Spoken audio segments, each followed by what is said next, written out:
शारदा जी के दो बेटे थे, संदीप और नवीन। संदीप पढ़ाई में हमेशा अव्वल रहता था, जबकि नवीन को पढ़ाई से कोई लेना देना ही नहीं था। वह हमेशा अपनी आवारागर्दी में घूमता फिरता, क्योंकि माँ का लाडला जो ठहरा।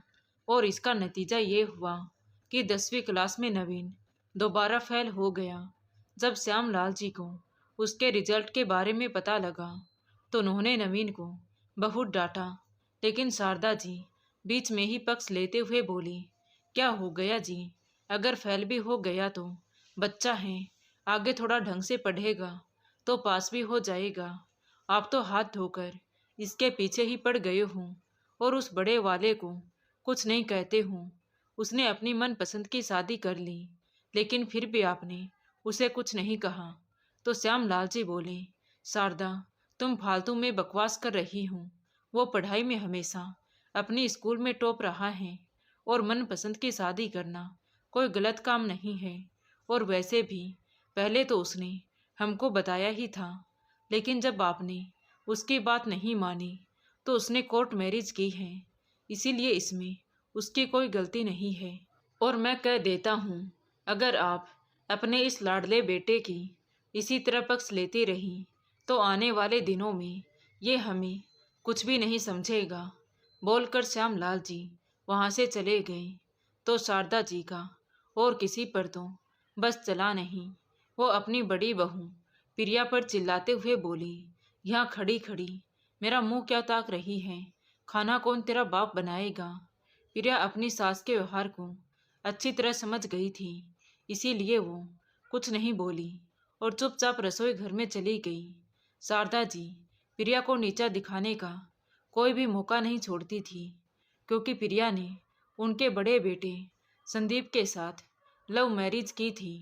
उसने अपने बेटे को तो माफ़ कर दिया था, लेकिन बहू को दिल से कभी नहीं अपनाया। प्रिया अपनी सास का दिल जीतने की बहुत कोशिश करती, पर उसकी हर कोशिश बेकार जाती। समय अपनी रफ्तार से चल रहा था। कुछ समय बाद एक दिन अचानक श्यामलाल जी को हार्ट अटैक आ गया और वो इस दुनिया से चल बसे। इसका कारण भी शारदा जी ने प्रिया को ही ठहराया कि इसके कदम ही घर में गलत पड़े हैं, जो आते ही अपने ससुर को भी खा गई। अब तो वो प्रिया से और ज़्यादा नफरत करने लगी थी। श्यामलाल जी शासकीय सेवा में थे, जिनका कुछ कार्यकाल शेष बचा हुआ था, इसीलिए उनकी जगह अनुकंपा नियुक्ति के लिए शारदा जी ने अपने छोटे बेटे को चुना, जिसकी पढ़ाई में बिल्कुल भी रुचि नहीं थी। किसी तरह उसने 12वीं की परीक्षा पास की और इस तरह दोनों भाई अपने काम में व्यस्त हो गए। छोटा बेटा अपने पिता की जगह नौकरी करने लगा, वहीं बड़े बेटे ने भी अपना व्यवसाय शुरू कर लिया। इधर शारदा जी और प्रिया के बीच की दूरियां बढ़ती ही जा रही थी, क्योंकि अब तो शारदा जी को कोई रोक टोक करने वाला भी नहीं था। पहले तो श्यामलाल जी डांट देते थे, लेकिन अब तो शारदा जी प्रिया को सामने से ही उल्टा सीधा बोलने लगी थी। तो प्रिया भी तंग आकर कभी कभी उनकी गलत बात का विरोध करने लगी थी, जिससे उनके बीच की दूरियां और बढ़ती गई। धीरे धीरे समय बीता तो प्रिया ने 2 जुड़वा बेटों को जन्म दिया। उनके आने से घर में रौनक हो गई। प्रिया को भी लगा कि अब शायद शारदा जी उसे माफ़ कर दे, लेकिन ऐसा नहीं हुआ। शारदा जी चाहती थी कि प्रिया घर का सारा काम संभाले और उसके इशारों पर नाचे। वो उसे किसी भी तरह का हक नहीं देना चाहती थी। उन्होंने अपनी संपत्ति का आधा हिस्सा अपने छोटे बेटे के नाम कर रखा था और आधा अपने नाम कर रखा था, लेकिन फिर भी उनके बड़े बेटे संदीप ने कभी कुछ नहीं कहा। वो तो बस घर में सुख शांति चाहता था। शुरू में तो प्रिया ने अपने पति से भी शिकायत की, पर घर की कलह के कारण संदीप उदास रहने लगा और अपने काम पर भी ध्यान नहीं दे पाता था। तो प्रिया ने सारी बातें अपने तक ही सीमित रखने का फैसला कर लिया। संदीप सब समझता था, पर यह सोचकर घर छोड़कर नहीं जाता कि जब तक उसके छोटे भाई नवीन की शादी ना हो जाए, तब तक वो अपने परिवार को छोड़कर कहीं नहीं जाएंगे। उनका मानना था कि उनके पिता की मृत्यु के बाद अपनी माँ व भाई का ध्यान रखना उसका फर्ज है। संदीप कभी भी किसी के दुख का कारण नहीं बनना चाहता था। वह परिवार में सभी को खुश रखने की कोशिश करता, पर इस दुनिया में सबको एक साथ खुश रखना संभव नहीं है। धीरे धीरे समय निकलता गया। प्रिया के देवर की शादी की बात शुरू हुई तो रिश्तों की लाइन लग गई, लेकिन शारदा जी हर रिश्ते को मना कर देती, क्योंकि उनको अपने सरकारी नौकरी वाले बेटे पर बहुत घमंड था। उन्हें लगता था वो जब चाहेगी उन्हें कोई भी लड़की मिल जाएगी। एक दिन उनके छोटे बेटे ने खुद ही एक लड़की पसंद कर ली और शारदा जी को कह दिया कि वो उसी से शादी करेगा। पर लव मैरिज के हमेशा खिलाफ शारदा जी ने उसकी बात नहीं मानी। उन्हें लग रहा था कि अगर लड़का अपनी पसंद से शादी करेगा तो बहू के पल्लू से बंध जाएगा और उनके हाथ से निकल जाएगा। वैसे भी वो अपने बड़े बेटे के लव मैरिज से चिढ़ी हुई थी और अक्सर उससे नाराज ही रहती थी। इसीलिए उन्होंने लड़ झगड़ कर उसकी पसंद से शादी करने को मना कर दिया और जल्दी जल्दी में खुद ही एक गांव की गरीब परिवार की लड़की से उसकी शादी करवा दी। उन्हें लगा कि गरीब घर की लड़की को वो चाहे जैसे रखेगी और वो उनसे डर कर रहेगी, पर इंसान जैसा सोचे हमेशा वैसा कहाँ होता है। कुछ दिन तो उनकी छोटी बहू नीतू अच्छे से रही। शारदा जी ने भी शुरू में उस पर बहुत प्यार लुटाया। वो अपनी बड़ी बहू प्रिया को सुनाने के लिए सभी के सामने छोटी बहू नीतू की बहुत तारीफ करती, उसे संस्कारी और हर काम में होशियार बताती, उसके लिए नई नई चीज़ें लाती। तो उन्हें लगता कि इन सब से उनकी बड़ी बहू प्रिया को बहुत बुरा लगेगा, पर उनकी आशा के विपरीत प्रिया को इन बातों से फर्क पड़ना बंद हो गया था। उसकी सोच अब अपने बच्चों और पति तक ही सीमित थी। धीरे धीरे शारदा जी के व्यवहार से नीतू उन पर हावी होने लगी। भले ही शारदा जी ये सब प्रिया को नीचा दिखाने के लिए करती थी, पर नीतू को लगता कि उनका छोटा बेटा उनकी कमजोरी है और वैसे भी वो अपनी संपत्ति का आधा हिस्सा अपने छोटे बेटे के नाम कर चुकी थी और इसी बात का नीतू फुल फायदा उठाती थी। अगर शारदा जी कभी उसे थोड़ा बहुत कुछ कहती भी तो वो तुरंत उन्हें पलटकर जवाब दे देती कि मुझे कुछ भी कहने की कोई ज़रूरत नहीं है, और छोटा बेटा भी उसे कुछ नहीं बोलता। धीरे धीरे शारदा जी और नीतू दोनों सास बहू मिलकर बड़ी बहू प्रिया को परेशान करने लगी। शारदा जी और उनकी छोटी बहू भले ही आपस में कितना भी लड़े झगड़े, लेकिन प्रिया के खिलाफ दोनों एक साथ हो जाया करती थी। अब प्रिया भी आखिर इंसान ही थी।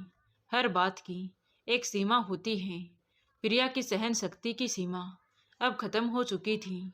अपनी सास की बातें तो प्रिया फिर भी सहन कर लेती, क्योंकि उसे लगता कि शारदा जी के भी अपने बेटे की शादी को लेकर कुछ अरमान होंगे जो उसकी लव मैरिज की वजह से टूट गई। साथ ही संदीप के पिताजी की असमय मृत्यु से वो अकेली पड़ गई है, इसीलिए वो अपना गुस्सा उस पर निकालती हैं। धीरे धीरे सब ठीक हो जाएगा। वो शारदा जी का दिल जीत ही लेगी। लेकिन जब उसकी देवरानी नीतू भी उससे उल्टा सीधा बोलती और शारदा जी भी उसे समझाने के बजाय उसका साथ देती, तो प्रिया ने फैसला किया कि अब वो अपने बच्चों और पति के साथ अलग रहेगी। वैसे भी संदीप का कहना था कि जब उसके भाई की शादी हो जाएगी तभी वो परिवार से अलग होने का सोचेंगे। इस बार संदीप ने भी कोई विरोध नहीं किया और अपनी पत्नी और बच्चों को लेकर वहाँ से थोड़ी दूरी पर दूसरे फ्लैट में रहने लगा। शारदा जी ने नाटक तो बहुत किया, उन्हें रोकने की बहुत कोशिश की, लेकिन संदीप ने कहा, माँ, साथ रहकर रोज रोज की लड़ाई से अलग अलग प्यार से रहना ज़्यादा बेहतर है। इतना कहकर वो वहाँ से निकल गई। अब प्रिया को सुकून के कुछ पल नसीब हुए थे, वरना 5 साल से वो सिर्फ और सिर्फ ताने सुनने में और नीचा दिखाने में गुजर गए थे। उसने बहुत कोशिश की थी सबका दिल जीतने की, सबको अपना बनाने की, लेकिन शारदा जी ने उसकी बुराई करके सबकी नज़रों में उसे बुरी बहू साबित कर दिया था। झूठ अगर बार बार बोला जाए तो वो सच लगने लगता है। सभी रिश्तेदार और अड़ोसी पड़ोसी प्रिया को घमंडी समझने लगे थे।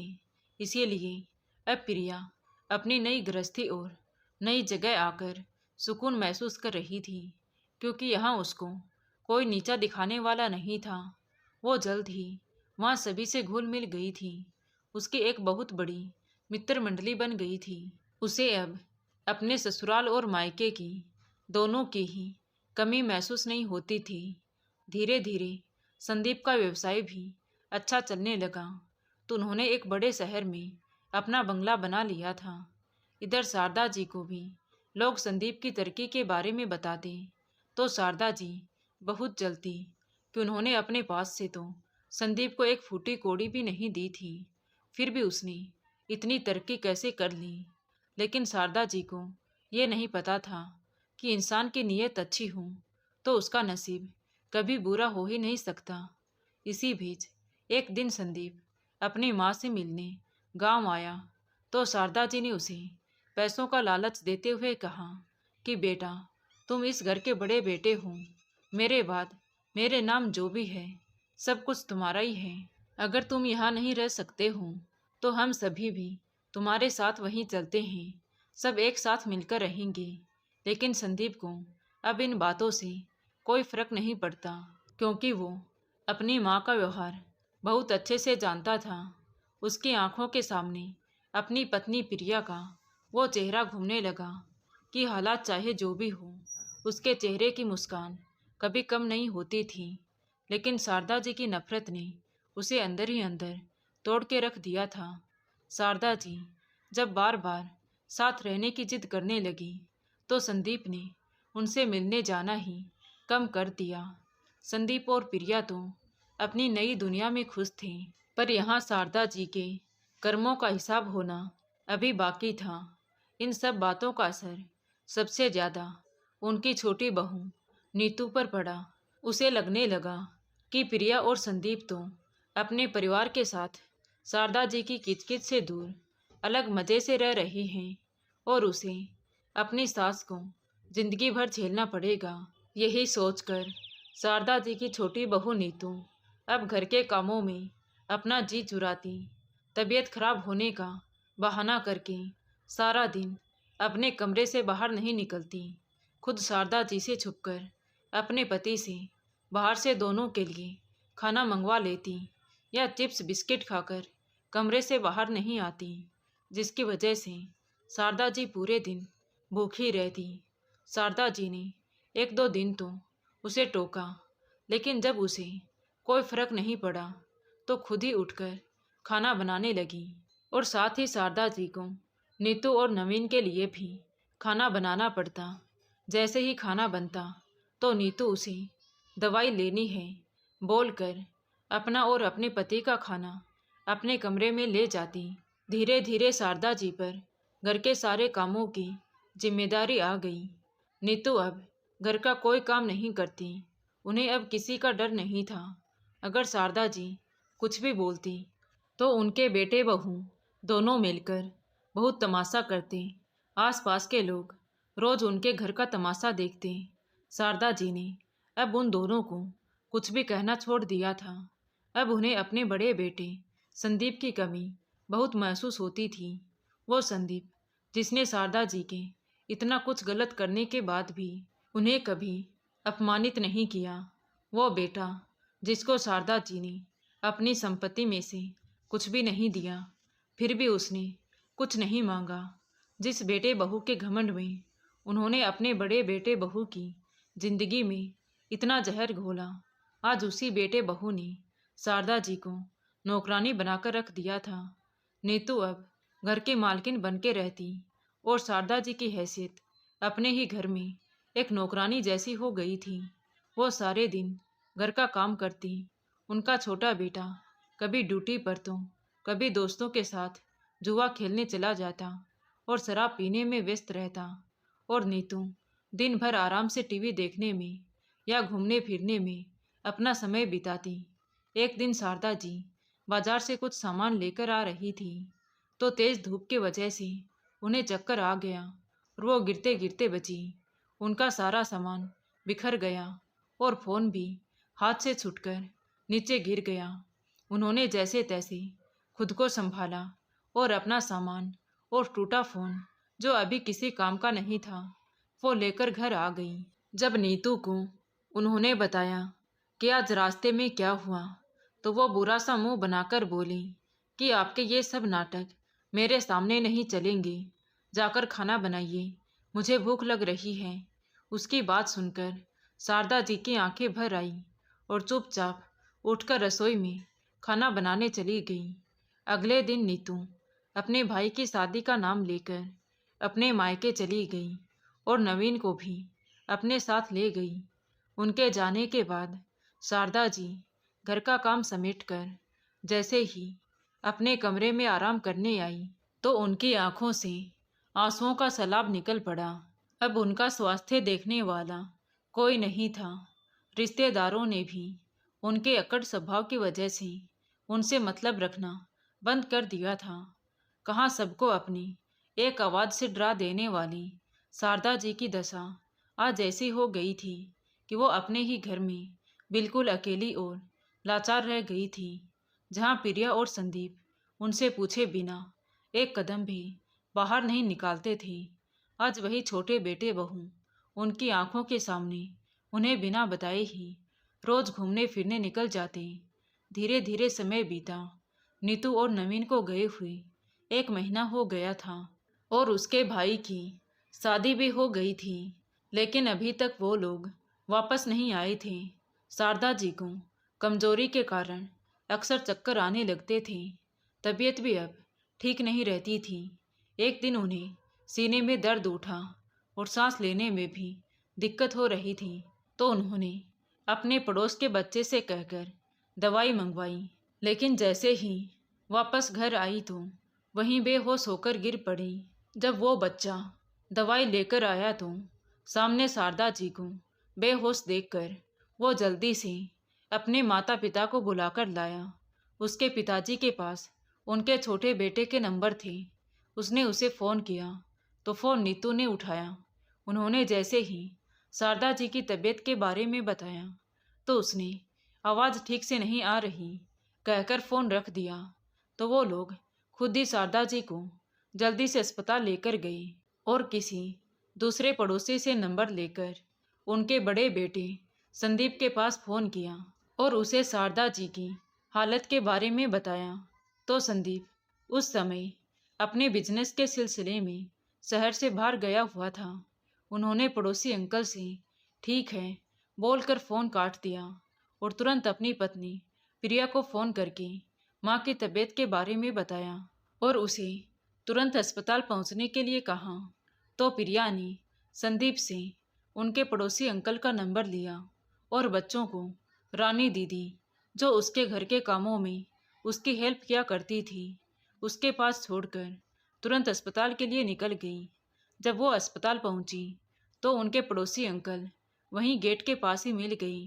प्रिया ने उन्हें नमस्ते किया और उनके साथ मिलकर अस्पताल की सारी फॉर्मेलिटी पूरी करके शारदा जी को वहां भर्ती करवाया और पड़ोसी अंकल का बहुत आभार व्यक्त कर उन्हें घर वापस भेज दिया।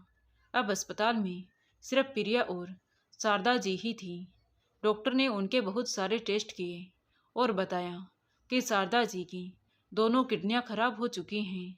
अगर तुरंत उनका ऑपरेशन करके किडनी नहीं बदली गई तो उनका बचना मुश्किल है। इतना सुनकर प्रिया बहुत घबरा गई। उसकी आंखों से आंसू बहने लगे। उसने तुरंत संदीप को फ़ोन करके जल्दी से आने को कहा, लेकिन शारदा जी की किडनी वाली बात उसने नहीं बताई कि कहीं संदीप घबरा जाएगा। प्रिया ने अपने देवर और देवरानी को भी फ़ोन किया पर उन दोनों में से किसी ने भी फ़ोन नहीं उठाया। तभी नर्स ने आकर प्रिया को बताया कि शारदा जी की हालत बहुत गंभीर है। उन्हें 1-2 दिन में जल्द से जल्द किडनी डोनर की व्यवस्था करनी पड़ेगी। प्रिया को कुछ समझ नहीं आ रहा था। वो बिल्कुल अकेली पड़ गई थी। उसने एक बार फिर अपनी देवरानी नीतू को फ़ोन किया। इस बार नीतू ने उसका फ़ोन उठा लिया तो प्रिया ने शारदा जी की हालत के बारे में बताया। तो पहले तो नीतू घबरा गई कि कहीं उनकी बीमारी की वजह लोग उसे ना समझें कि उसने उनका ठीक से ध्यान नहीं रखा होगा।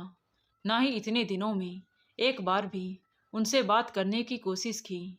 हम जल्दी ही आते हैं कहकर उसने फ़ोन काट दिया। इधर फ़ोन काटकर प्रिया पीछे मुड़ी ही थी कि उसे सामने से संदीप आता हुआ दिखाई दिया।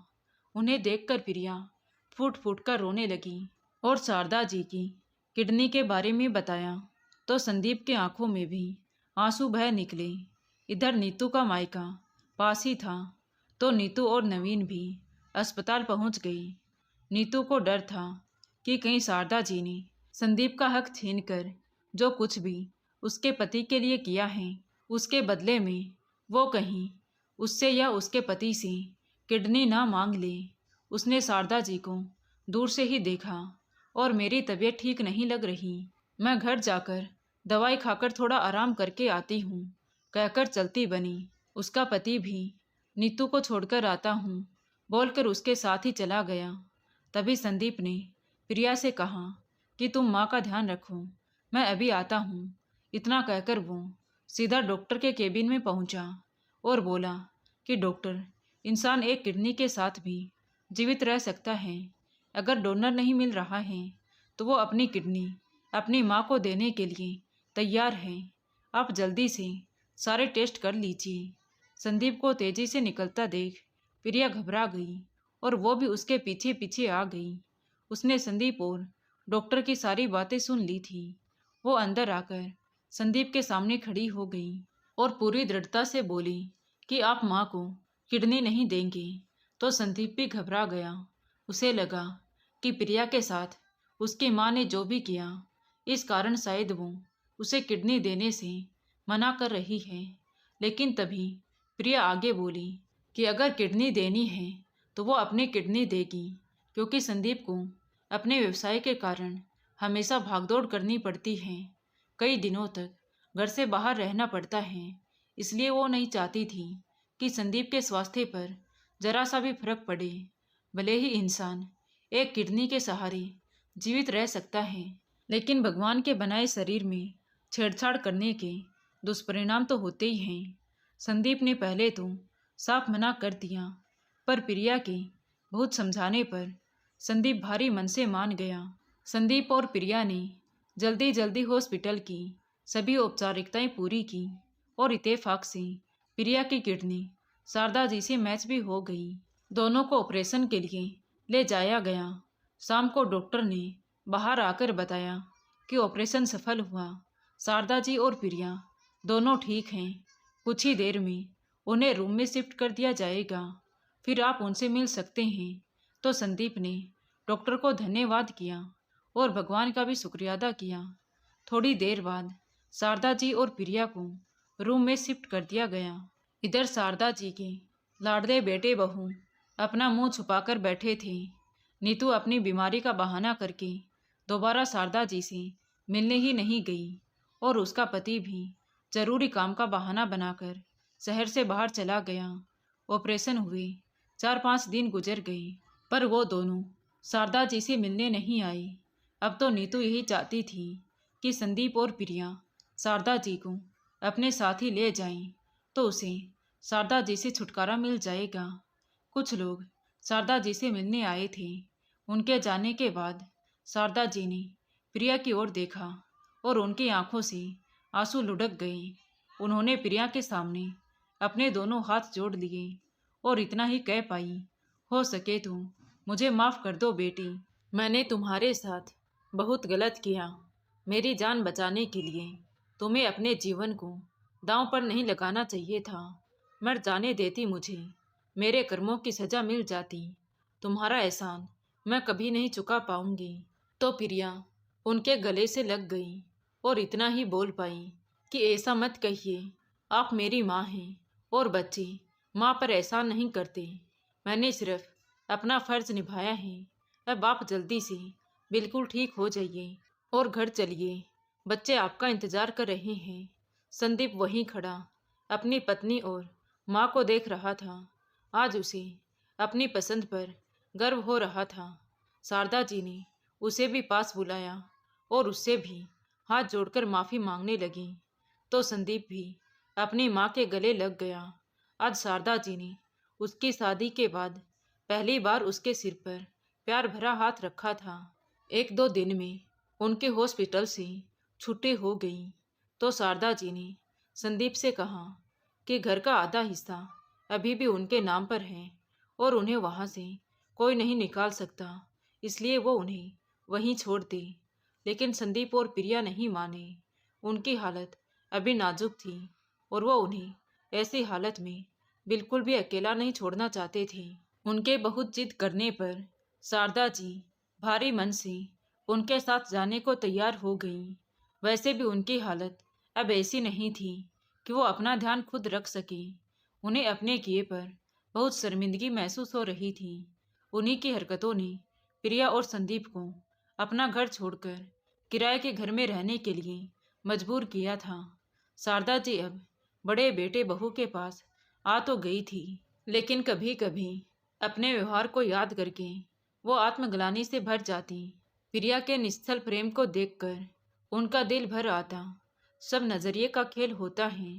प्रिया को जब वो प्यार भरी नजरों से देखती तो उन्हें वो भोली भाली बच्ची नजर आती। उन्हें हमेशा यही दुख होता कि उन्होंने संदीप और प्रिया के साथ बहुत नाइंसाफ़ी की है। फिर भी वो उन्हें इतना प्यार और सम्मान देते हैं और जिस बेटे के लिए इतना कुछ किया, जो अपने घर का हिस्सा भी उसको दे दिया, उसने मुंह फेर लिया और पलटकर देखा भी नहीं। वो पश्चाताप की आग में झुलस रही थी। संदीप और प्रिया उनके दिल का हाल समझते थे, पर वो उन्हें हमेशा एहसास दिलाते कि ये घर उन्हीं का है। वो पुरानी बातों को भूलकर आगे बढ़ चुके हैं। अब उनके मन में किसी भी प्रकार का कोई मन मुटाव नहीं है। धीरे धीरे समय गुजरता गया। जिस बहू को शारदा जी बहू मानने से इनकार करती थी, वही आज उनकी लव मैरिज वाली बहू उनकी बेटी बन चुकी थी। उन दोनों के बीच प्यार और नोक-झोंक भरे रिश्ते को देखकर कोई अनजान व्यक्ति तो उन्हें माँ बेटी ही समझता था। अब शारदा जी सब कुछ भुलाकर खुशी खुशी अपने बेटे बहू के पास रहने लगी थी। तो दोस्तों, आपको ये कहानी कैसी लगी कमेंट करके ज़रूर बताएं। कहानी अच्छी लगी हो तो प्लीज़ वीडियो को लाइक करें, शेयर करें और हमारे चैनल कहानी विद देवांशी को सब्सक्राइब ज़रूर करें। Thank you.